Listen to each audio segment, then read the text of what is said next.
Hello everyone, welcome back to our channel PW IIT JAM and CSI NET. So ये है आपकी target IIT jam 2025 series, जहां पर आप देखने वाले हैं आज one of the most important topics of microbiology, that is growth kinetics. So इस टॉपिक के बारे में बात करें तो इस टॉपिक से डेफिनेटली क्वेश्चन आता ही आता है। इसमें हम कभी भी प्रोबेबिलिटी भी कैलकुलेट नहीं करेंगे, न्यूमेरिकल पोर्शन भी बनता है एंड साइड बाय साइड अगर हम बात करें तो यहाँ से जो क्वेश्चन बनता है वो आपके जो एमसीक्यू क्वेश्चंस होते हैं या एमएसक्यू क्वेश्चंस होते हैं वहाँ से भी क्वेश्चन बन सकता है एंड इवन सीयूईटी पीजी और गैट बी में भी इसका क्वेश्चन बनता है। तो overall a very important topic it is.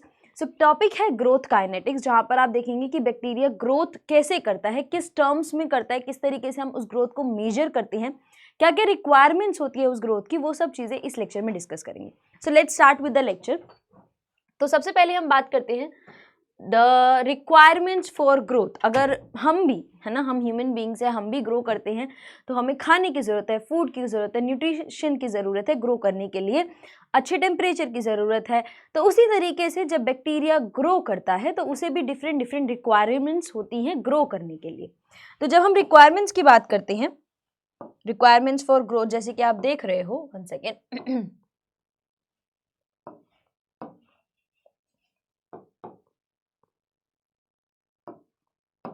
चलिए। सो जब हम बैक्टीरियल ग्रोथ की बात करते हैं, रिक्वायरमेंट्स फॉर ग्रोथ की बात करते हैं, तो इनको हम दो कैटेगरीज में डिवाइड करते हैं, physical and chemical. Physical requirements होंगी कुछ,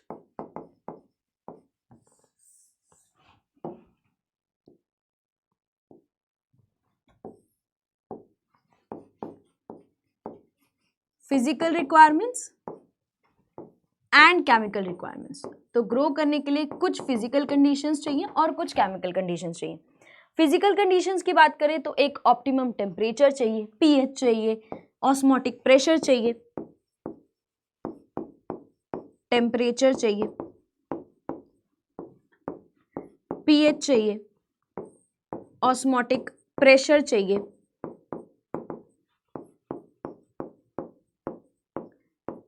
एंड वहीं पर केमिकल में source of carbon, nitrogen, phosphorus, different different nutrients के जो सोर्स हैं वो चाहिए। Source of carbon, nitrogen, phosphorus and so on. तो अभी हम क्लासिफिकेशन तो डिस्कस करेंगे। ये जो कार्बन, नाइट्रोजन, फॉस्फोरस है, ये कहाँ से मिलता है? ये बैक्टीरिया को मिलता है मीडिया से, न्यूट्रिशन मीडिया, न्यूट्रिएंट मीडिया जिसे आप सब लोग जानते हैं, उन्हें भी हम यहाँ पर डिस्कस करेंगे। तो शुरुआत करते हैं सबसे पहले टेम्परेचर से। सबसे पहले देखते हैं टेम्परेचर। अब टेम्परेचर की रिक्वायरमेंट्स के बेसिस पर भी बैक्टीरिया को हम फर्दर क्लासिफाई करते हैं। सबसे पहले हैं हमारे सैक्रोफाइल्स।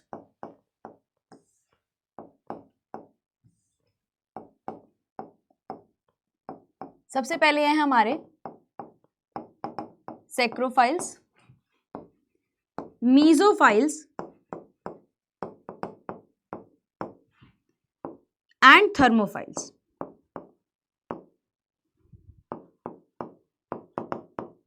टेम्परेचर की रिक्वायरमेंट के बेसिस पे 3 डिफरेंट कैटेगरीज हैं, सैक्रोफाइल्स, मीजोफाइल्स, थर्मोफाइल्स।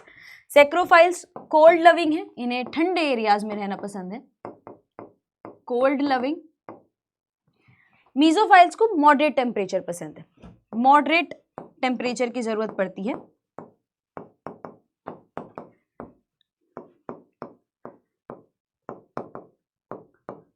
वहीं पर थर्मोफाइल्स जो होते हैं इन्हें हॉट टेम्परेचर की जरूरत पड़ती है।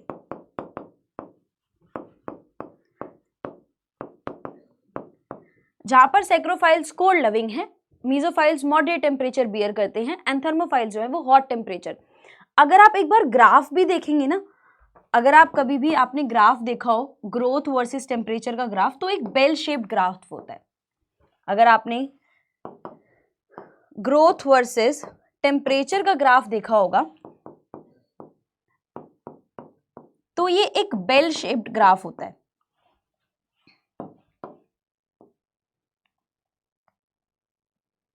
अब ये बेल शेप्ड ग्राफ क्यों होता है? क्योंकि एक रेंज ऑफ टेम्परेचर पर बैक्टीरिया ग्रो कर लेते हैं। रेंज होती है कि 10 से 30 डिग्री के बीच में ग्रो कर लेता है, लेकिन एक पर्टिकुलर टेम्परेचर ऐसा होता है जहां पर उसकी ग्रोथ मैक्सिमम होती है, उसे हम कहते हैं ऑप्टिमम टेम्परेचर। तो यही जताता है कि इतनी रेंज पर ग्रो कर रहा है, तो ये ग्राफ हमें यही बताता है कि इतने से इतने टेम्परेचर के बीच में ग्रो तो कर रहा है, लेकिन एक टेम्परेचर ऐसा है जिसे हम सब लोग ऑप्टिमम टेम्परेचर के नाम से जानते हैं। ऑप्टिमम मींस एक ऐसा टेम्परेचर जो मोस्ट सूटेबल है एंड जहां पर ग्रोथ जो होती है मैक्सिमम होती है, मैक्सिमम ग्रोथ। ये क्या है? ऑप्टिमम टेम्परेचर है, सबसे ज्यादा सूटेबल ग्रोथ तो कर ही रहा है। जैसे अगर आप बात करें कि आपके बहुत सारे सब्जेक्ट्स हैं, ठीक है, आप सभी सब्जेक्ट्स को पढ़ तो लेते हैं, लेकिन एक सब्जेक्ट ऐसा होगा जिसमें आप बहुत अच्छे से परफॉर्म करते हैं, तो ये भी वही बात है कि एक रेंज ऑफ टेम्परेचर पे ग्रोथ तो कर लेता है, लेकिन एक टेम्परेचर ऐसा आता है जहां पर मैक्सिमम ग्रोथ को शो करता है, that is known as optimum temperature. तो जब हम यहां पर आपके लिए ग्राफ है, देखो साइक्रोफाइल्स का टेम्परेचर देखो -10 से लेकर, सैक्रोफाइल्स का टेम्परेचर अगर आप ग्राफ में देखोगे तो इसकी क्या रेंज है, ये -10 से लेकर 20 डिग्री सेल्सियस तक ग्रो कर रहा है। वहीं पर सैक्रोट्रॉफ्स जो है यहाँ से 0 से लेकर 30 डिग्री सेल्सियस तक ग्रो कर रहा है।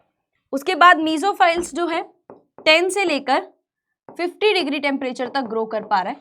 थर्मोफाइल्स को चाहिए 40 डिग्री से लेकर 70 डिग्री तक का टेम्परेचर, एंड हाइपर थर्मोफाइल्स को चाहिए 70 से 110। अब बात करेंगे कि मैम लर्न करने हैं, हाँ जी बिल्कुल लर्न करने, जो भी आपको यहाँ पर दिख रहा है कि किसका कौन सा टेम्परेचर है, कौन सी रेंज है, सब याद करना है, not to miss a figure, learn करनी है ये फिगर। उसी तरीके से हमारे पास पीएच है, पीएच को देखते हुए भी हम कुछ क्लासिफिकेशंस करेंगे। एसिडोफाइल्स, न्यूट्रोफाइल्स,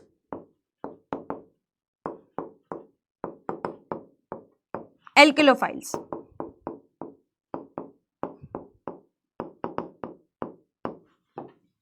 यहां पर एसिडोफाइल्स को एसिडिक पीएच चाहिए होगा, न्यूट्रोफाइल्स को न्यूट्रल पीएच चाहिए होगा,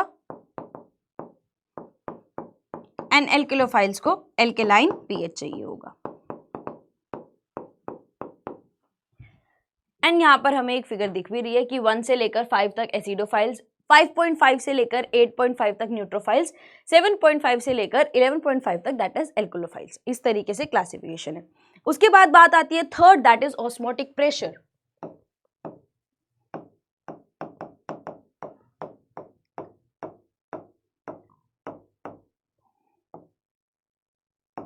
ऑस्मोटिक प्रेशर, अब ये ऑस्मोटिक प्रेशर होता क्या है? तो जब आप सभी लोगों को पता है, जब एक सेल में, पता भी होगा बहुत सारे बच्चों को, जब एक सेल में वाटर की एंट्री होती है, जब एक सेल में वाटर एंटर करता है और सेल जब वाटर से फिल हो जाती है, तो वाटर जो है वॉल्स की तरफ एक प्रेशर लगाता है, सेल की वॉल्स की तरफ एक प्रेशर लगाता है, इस प्रेशर को बोलते हैं ऑस्मोटिक प्रेशर। जब भी एक सेल में वाटर की एंट्री होती है, सेल जो है पानी से भर जाती है, तो वो वाटर जो होता है वो सेल के वॉल्स की तरफ एक प्रेशर लगाता है, that is known as osmotic pressure. तो ऑस्मोटिक प्रेशर के बेसिस पे हमारे पास होते हैं obligate halophiles, obligate halophiles and facultative halophiles, and facultative halophiles. Obligate halophiles जो होते हैं उनको बहुत ज्यादा हाई सॉल्ट की जरूरत होती है, हाई सॉल्ट कंसंट्रेशन इनको जरूरत है, ऑब्लिगेट है, चाहिए ही चाहिए। फैकल्टेटिव जो है वो अपने आप को अडेप्ट कर लेते हैं based on the salt concentration, ठीक है, जैसी भी होगी adapt according to salt concentration, उनको चाहिए ही चाहिए। ऑब्लिगेट मतलब बहुत जरूरी, necessary, according to salt concentration. लेकिन जो आपके फैकल्टेटिव होते हैं वो अपने आप को अडेप्ट कर लेते हैं जैसी भी कंसंट्रेशन मिल रही है। इसी के साथ हमने फिजिकल तो क्लियर कर लिया, फिजिकल में हमने टेम्परेचर पढ़ा, पीएच पढ़ा और ऑस्मोटिक प्रेशर पढ़ा। अब इसके पास हमारे पास है मीडिया। नेक्स्ट हमें न्यूट्रिएंट मीडिया के बारे में पढ़ना है। न्यूट्रिएंट मीडिया क्या होता है? एक कंपोजिशन है, ठीक है, एक कंपोजिशन है, केमिकल कंपोजिशन है जिससे बैक्टीरिया जो है न्यूट्रिएंट को डिराइव करता है और ग्रो करता है। मीडिया क्या है? Chemical composition, chemical composition from which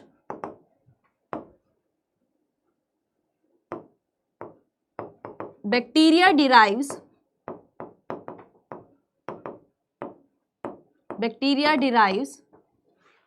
chemical composition from which bacteria derives nutrients for growth। एक केमिकल कंपोजिशन जिससे बैक्टीरिया जो है न्यूट्रिएंट्स को लेता है और ग्रो करता है, ठीक है। जब हम मीडिया की बात करते हैं तो इसकी भी डिफरेंट क्लासिफिकेशंस है, इसकी भी डिफरेंट क्लासिफिकेशन है। सबसे पहले हम देखते हैं केमिकल कंपोजिशन के बेसिस पे। केमिकल कंपोजिशन के बेसिस पे हमारे मीडिया दो डिफरेंट टाइप के हैं।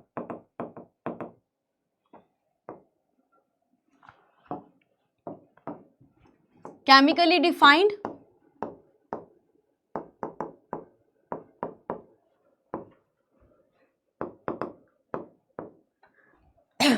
Chemically undefined.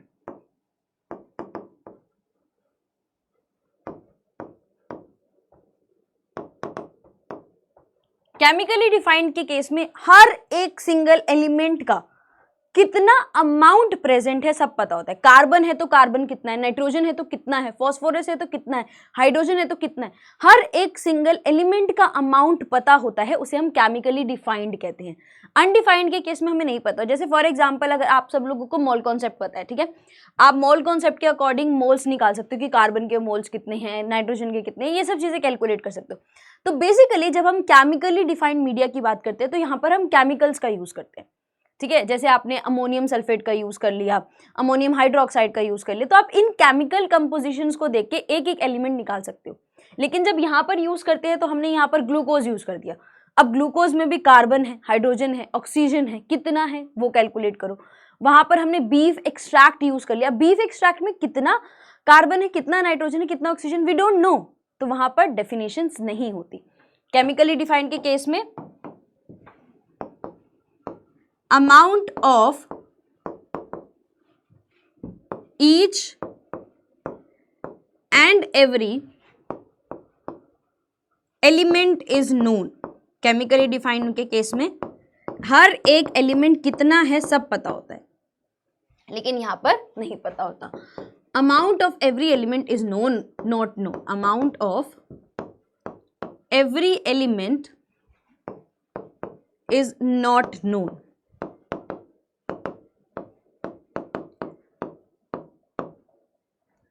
ये हो गई केमिकल कंपोजिशन की बेसिस, क्या पता है क्या नहीं पता है। उसी तरीके से स्टेट, मीडिया की क्या स्टेट है उसके बेसिस पर भी हम डिफाइन करते हैं, on the basis of state of media.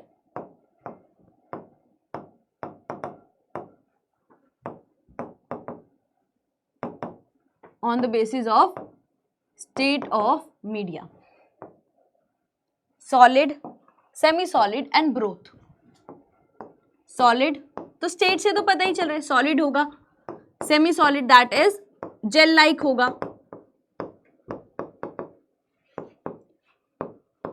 And nutrient broth that is liquid.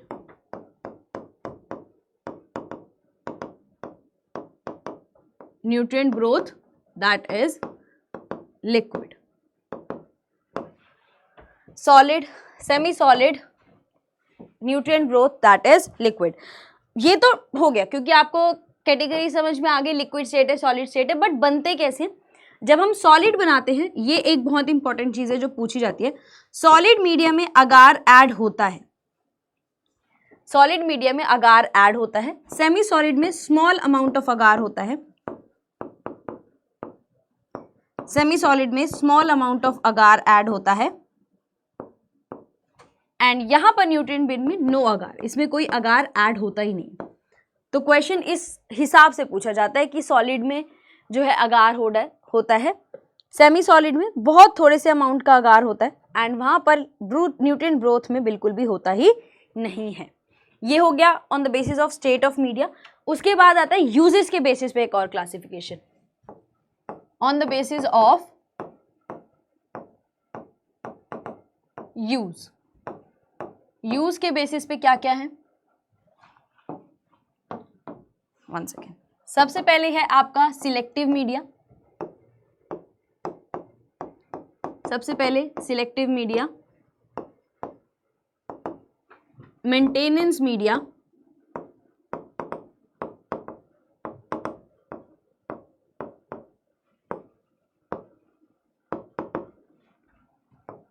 Numeration media,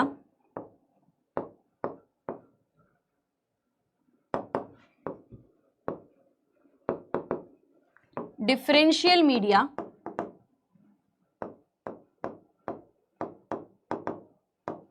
and finally enrichment media.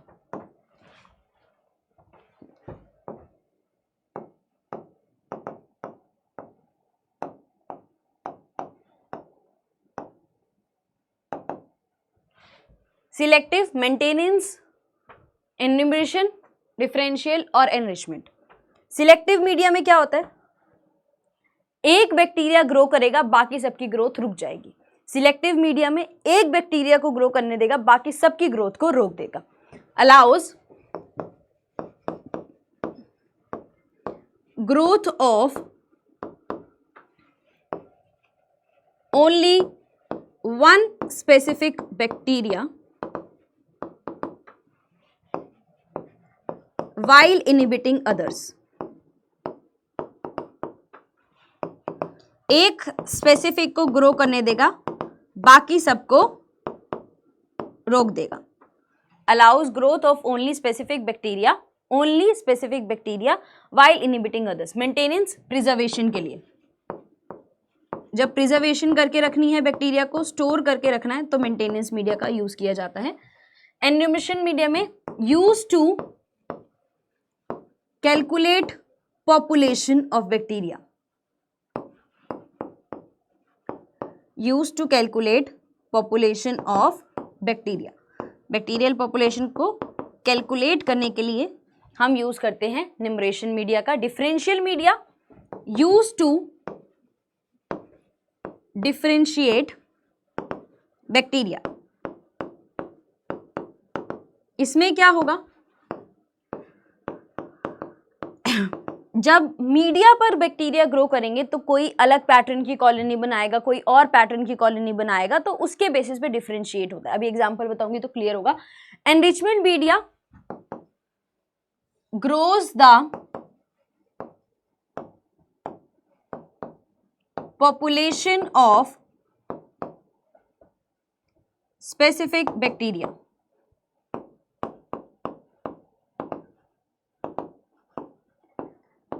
Grows the population of specific bacteria.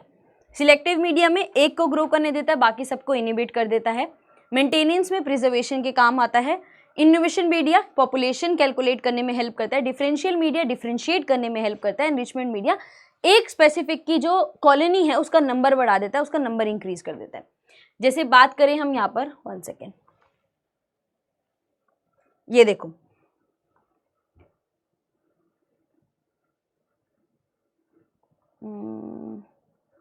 Okay, I think मिस्टेकिंगली मैं दूसरी ले आई हूँ, तो ये तो स्ट्रीक प्लेट मेथड है। Sorry, मैं figure नहीं लाई हूँ, बट आप नेट पे सर्च करेंगे तो आपको मिल जाएगा, तो आप एक बार प्लीज़ चेक कर लीजिएगा। सो यहाँ पर केमिकली डिफाइंड ग्लूकोज 5 है, अमोनियम फॉस्फेट इतना, तो ये इस तरीके से केमिकली डिफाइंड होता है। यहाँ पर देखो बीफ एक्सट्रैक्ट में कितना कार्बन, कितना हाइड्रोजन, कितना नाइट्रोजन नहीं पता, तो ये केमिकली अनडिफाइंड है। उसके बाद यहाँ पर केमिकली डिफाइंड के केस में यूज क्या है, केमिकली डिफाइंड यूज होता है कीमोऑटोट्रॉफ्स, फोटोऑटोट्रॉफ्स और माइक्रोबियल एसेज के लिए। कॉम्प्लेक्स मीडिया मोस्ट कीमोहेटरोट्रॉफिक ऑर्गेनिजम्स के लिए यूज होता है। केमिकली अनडिफाइंड को कॉम्प्लेक्स भी कहते हैं। केमिकली अनडिफाइंड का दूसरा नाम है कॉम्प्लेक्स।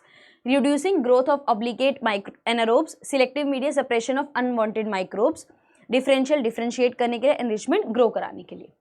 सिलेक्टिव मीडिया का एग्जाम्पल यहाँ पर दिख जाएगा, मैनिटोल, सॉल्ट अगार फॉस्टिफाइलोकोकाई। डिफरेंशियल मीडिया मैकोंकी अगार और एनरिच मीडिया ब्लड अगार। तो इस तरीके से एग्जाम्पल्स हैं और एग्जाम्पल्स लर्न करने हैं। जो भी बच्चे टारगेट आईआईटी जैम की तैयारी, टारगेट आईआईटी जैम की सीरीज का पार्ट है, उन्हें पता होना चाहिए कि आईआईटी जैम में इस तरीके के क्वेश्चंस आते हैं और आपको लर्न होने चाहिए। तो यहाँ पर लिखा भी हो, मेनिटोल सॉल्ट अगार सिलेक्टिव और डिफरेंशियल दोनों मीडिया का काम करता है, स्टेफाइलोकोकाई और माइकोकोकाई को ग्रो करने के लिए यूज होता है। आपको कंपोजिशंस याद नहीं करने कि कंपोजिशंस क्या है, बट यूज क्या है वो याद करने हैं। मेनिटोल सॉल्ट अगार स्टेफाइलोकोकाई और माइक्रोकोकाई को ग्रो करने के लिए यूज होता है। मैकोंकी अगार ग्राम नेगेटिव एंट्रिक बेसिलाई को, एसिनोमिथाइल ब्लू अगार जो होता है gram negative enteric bacilli, phenyl ethyl alcohol agar gram positive bacteria, heteron enteric agars that is Salmonella and Shigella species. Blood agar is for almost all bacteria, differential for hemolytic organisms. Chocolate agar most fastidious pathogens such as Neisseria and Haemophilus. तो ये uses क्या हैं वो आपको learn करने questions आते हैं। अब बढ़ते हैं आगे। Next part is growth kinetics, और ग्रोथ काइनेटिक्स में सबसे पहली चीज पढ़ते हैं growth curve, bacterial growth curve. Bacteria कैसे ग्रो करता है, 4 फेजेस में हमारा बैक्टीरिया ग्रो करता है, lag, log, stationary and your decline phase. तो बात कर लेते हैं। सो यहाँ पर हमारे पास number of viable cells, number of viable cells, and यहाँ पर हमारे पास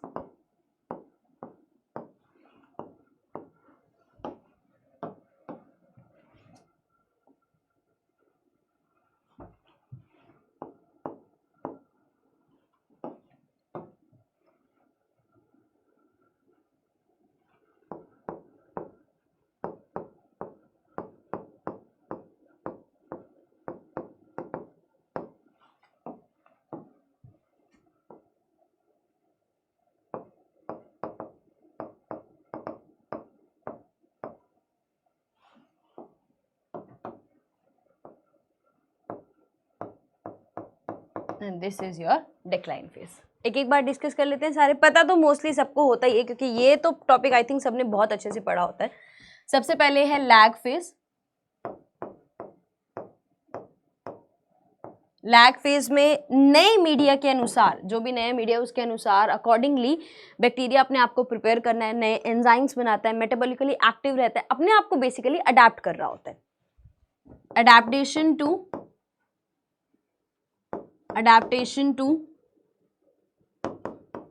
न्यू मीडिया, जो नया मीडिया प्रोवाइड किया उसके अकॉर्डिंग अडेप्ट करता है। नए एंजाइम्स का सिंथेसिस होता है, नए एंजाइम का सिंथेसिस होता है। मेटाबॉलिकली एक्टिव होता है।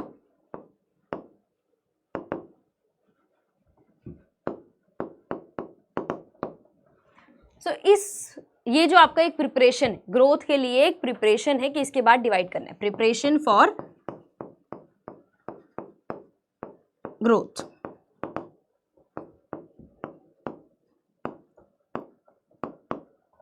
नेक्स्ट हमारा log phase, exponential phase, log phase, exponential phase.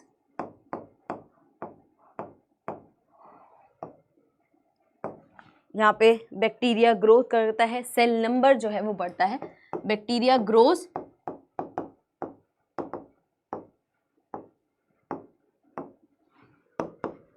Bacterial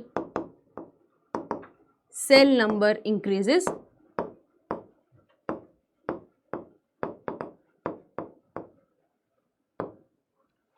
stationery phase में नंबर ऑफ बैक्टीरिया जो है वो कांस्टेंट हो जाते हैं। ठीक है, स्टेशनरी फेज में क्या है, नंबर ऑफ बैक्टीरिया जो है वो कांस्टेंट हो जाते हैं। कैसे कांस्टेंट हो जाते हैं, जितने बनते हैं उतने ही डाई आउट कर जाते हैं, तो स्टेशनरी फेज आता है। स्टेशनरी फेज में क्या होता है, नंबर ऑफ बैक्टीरिया जो होते हैं वो कांस्टेंट हो जाते हैं, number of bacteria is constant. अब कांस्टेंट कैसे हुए, चेंज नहीं होगा, नंबर कांस्टेंट हो गया। Number of new cells added, जितनी ऐड हो रही हैं, number of new cells added equals to number of cells killed, या जितनी डाई आउट कर रही हैं उतनी ही नई सेल्स बन रही हैं, तो इक्वलाइज बैलेंस हो रहा है, तो नंबर ऑफ सेल्स जो है वो कांस्टेंट पे आ जाती है। Decline phase,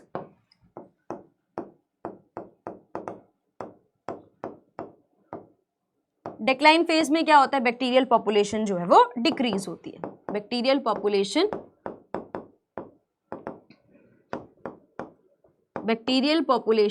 decreases,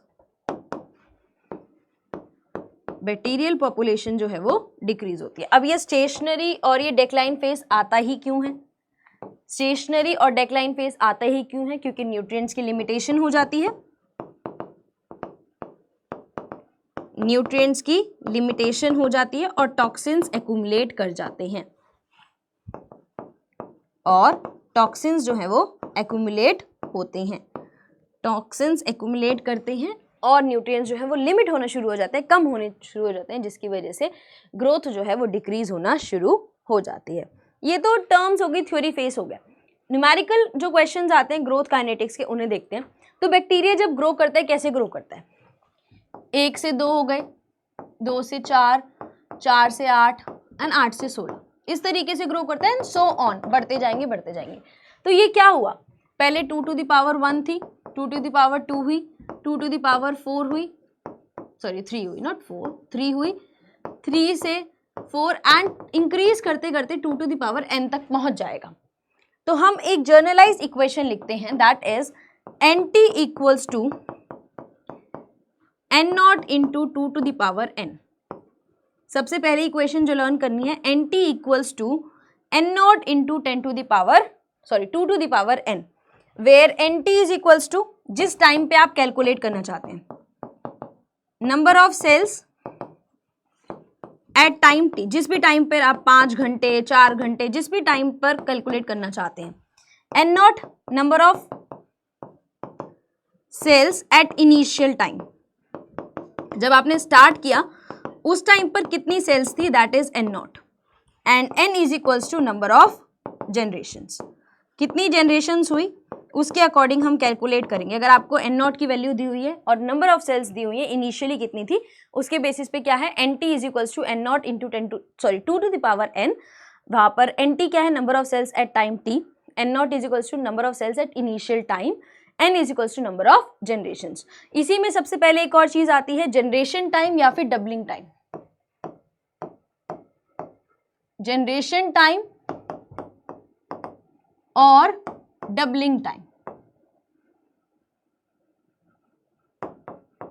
generation time और doubling time. Generation time doubling time का मतलब क्या है, एक सेल डिवीजन में कितना टाइम लगता है, एक बार डबल होने में, एक बार डिवाइड करने में कितना टाइम लगता है, that is time required for 1 cell division, time required for 1 cell division, एक बार डिवाइड करने के लिए कितना टाइम लग गया, that is generation time. Generation time का फॉर्मूला होता है टोटल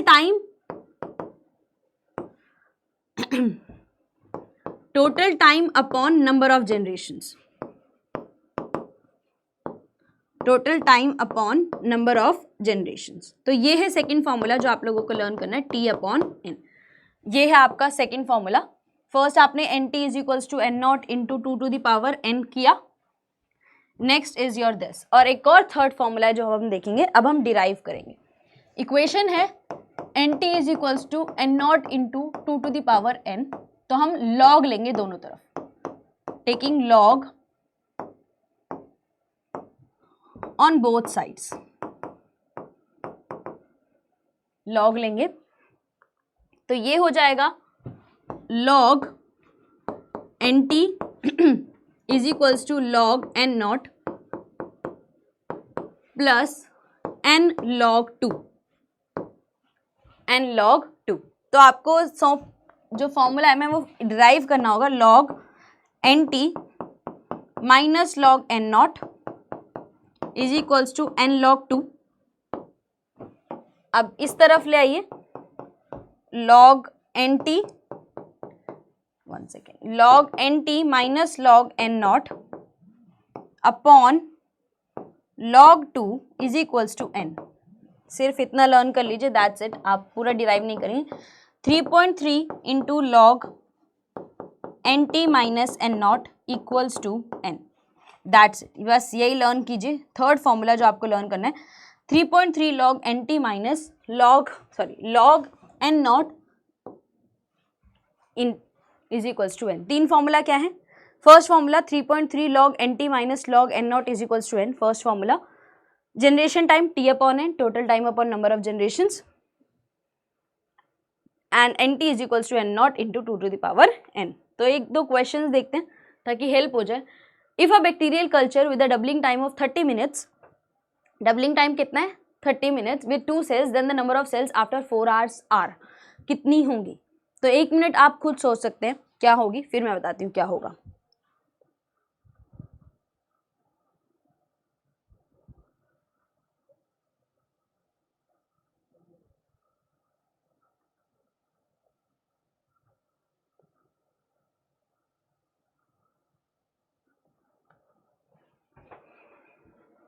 सो डबलिंग टाइम कितना है?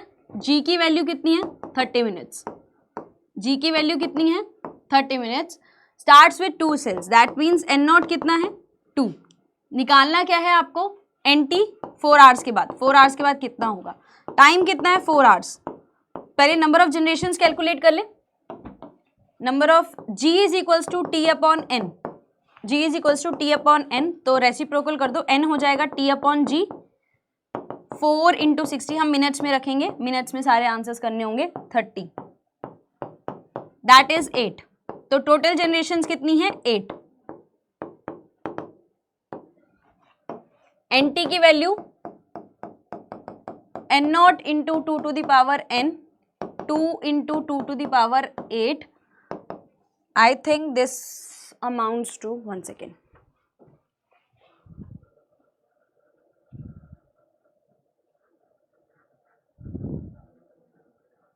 that is 512 cells, that is 512 cells। IIT JAM में आपको बहुत सारे क्वेश्चंस मिल जाएंगे, ये वाले हर साल एक ना एक क्वेश्चन जरूर आता है। तो ये हो गया, उसके बाद एक और क्वेश्चन देखते हैं, यहाँ पर आपको मैच करना है। एक बार आप रीड कर लीजिए इसे, फिर सॉल्व करते हैं।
चल तो देखते हैं, सिंपल है बहुत। थर्मोफाइल्स को हाई टेम्परेचर 67, मीजोफाइल्स को मॉडरेट दैट इज 37 अप्रॉक्सीमेट, सेक्रोफाइल्स को low temperature cold temperature, halophiles को हाई सेलाइन कंडीशन। देखते हैं फर्स्ट का डी, हाँ जी बिल्कुल मैच कर गया। सेकंड का बी मैच कर रहा है, नहीं मैच कर रहा है। थर्ड का ए भी नहीं है, फोर्थ का सी। तो दे बेसिकली ये MSQ क्वेश्चन था, multiple select question. And multiple select question की ये बात है कि अगर एक से ज़्यादा ऑप्शन सही हैं और आप आंसर में एक ही ऑप्शन मार्क करके, जो सारे सही हैं अगर वो सारे ही मार्क करके आओगे तो मार्क्स मिलेंगे, अदरवाइज नहीं मिलेंगे। फॉर एग्जांपल अगर यहाँ पर 2 ऑप्शन सही हैं और आप सिर्फ फर्स्ट मार्क करके आए हो तो आप उसको मार्क्स नहीं मिलेंगे, लेकिन अगर आपने फर्स्ट और डी दोनों किए होते तो आपको कंप्लीट मार्क्स मिलेंगे। तो ये चीज बहुत ध्यान रखने की जरूरत है। और MSQ के साथ करने का तरीका ये है कि जितनी ज़्यादा रिवीजन करोगे ना उतने कॉन्सेप्ट जो हैं वो शार्प होंगे और MSQ करने में बहुत हेल्प करेंगे। अगर आपको एक कॉन्सेप्ट लो है, एक कॉन्सेप्ट आपको बहुत अच्छे से आता है तो MSQ अच्छे से नहीं होगा। MCQ में फिर भी काम चल जाता है, ठीक है, अगर थोड़ा सा कॉन्सेप्ट वीक है आप एलिमिनेशन करके काम चला लोगे, लेकिन MSQ में अगर आपका कॉन्सेप्ट शार्प है तो ही काम होगा, अदरवाइज नहीं होगा। तो इस चीज़ के लिए आपको बहुत ज़रूरी काम करने की ज़रूरत है। एक और क्वेश्चन है, in an actively growing population from a single bacterium, एक बैक्टीरिया से शुरू किया है, 1048576 cells are present after 20th generation, how many were there in 5th generation। So I believe this would be your homework.